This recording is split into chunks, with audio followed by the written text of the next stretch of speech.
اللهم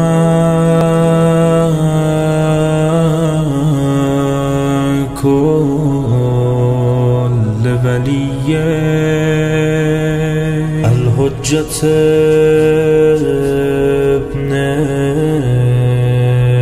الحسن صلواتك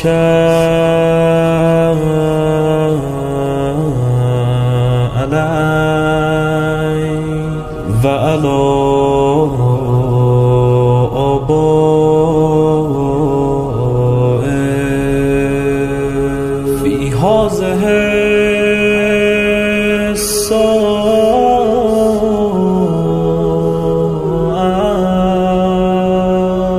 وفي كل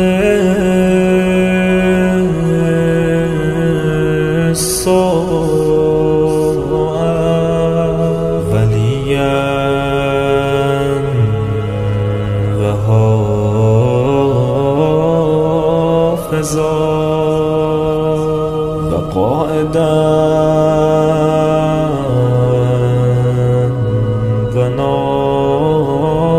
وناصرا ودليلا وعينا حتى تسكنه أرزك توعا